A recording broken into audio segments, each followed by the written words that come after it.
Pete, by the way, we got some breaking news here, so I'll let you break it. Why don't you go on Twitter? I know you're going to like this one here. This is involving Kaidon Salter, so I'll let you break the news. Oh, let's see. With the tweet. So breaking news for those watching live. We do have a commitment here for Kaidon Salter that we're about to get to in a second. But Kaidon Salter. Wow. Okay, so Kaidon Salter on his way to Colorado, man. This is a good move, man. I really do like this fit for him.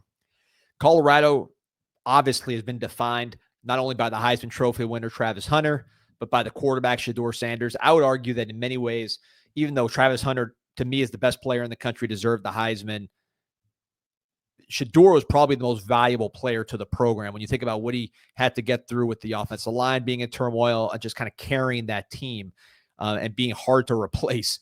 Now, not only do you sign Juju Lewis out of Carrollton, Georgia, a highly touted top 100 player, young phenom, this guy we've heard about since his freshman year in Georgia, one of the best distributors of the ball in the country, a guy that's a Bryce Young, I don't want to say clone, but often comp to Bryce Young. He's probably expected to come in here and start as a true freshman, replace Shedeur Sanders.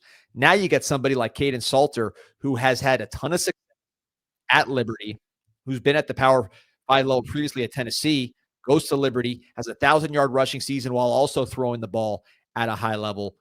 This is a very, very interesting move. And I wonder how that impacts Juju Lewis. Is he going to be cool with it? He's not really the type to come in packages. He's a passing quarterback.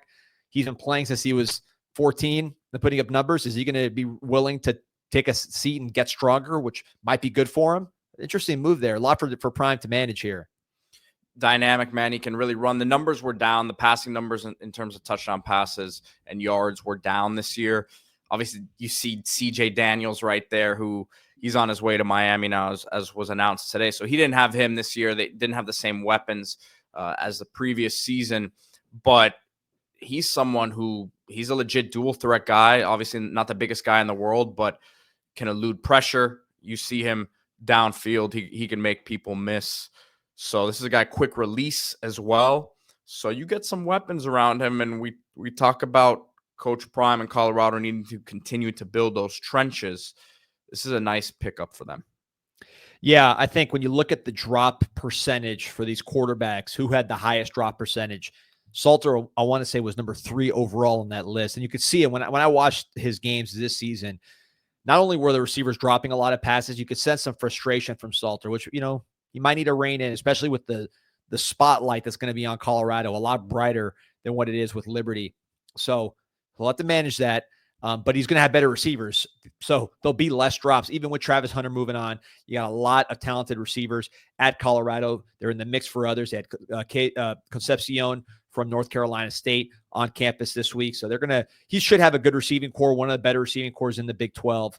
And he could still run. He's a 1,000-yard runner no less than a year ago.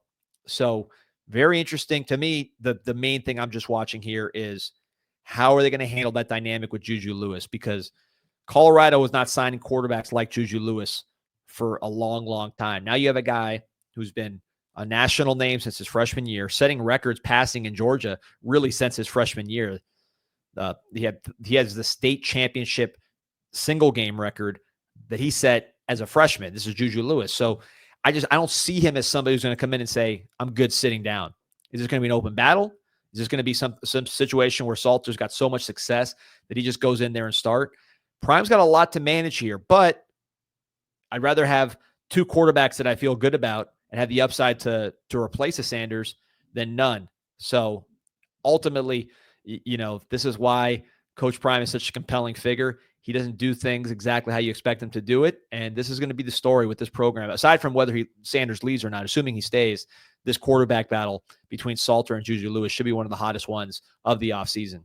Yeah, could be a fun one. And maybe it's something where they implement Juju Lewis in certain packages and use him as well. But like you said, this is a guy, Kaidon Salter, who entered the portal last year as well, comes back to Liberty. Didn't have a great year by the numbers, like I said. Still win double-digit games over there.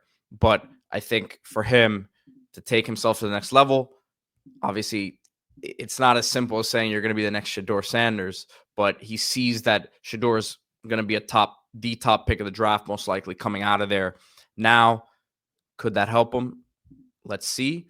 But good luck to him next season at Colorado. Yeah, look, the number that's going to be telling to me with Salter, yeah, he ran for 1,000 yards in 23. I'm sure he wants to get some of that back. But in 23, 9.9 yards per attempt. In 24, without CJ Daniels and others, 7.2 yards per attempt. Yeah. Again, that explosive passing element, that downfield passing element, and he has the arm strength to do it. Can that return to Colorado? We know that Colorado was explosive this year with Shedeur Sanders. Something to watch going forward.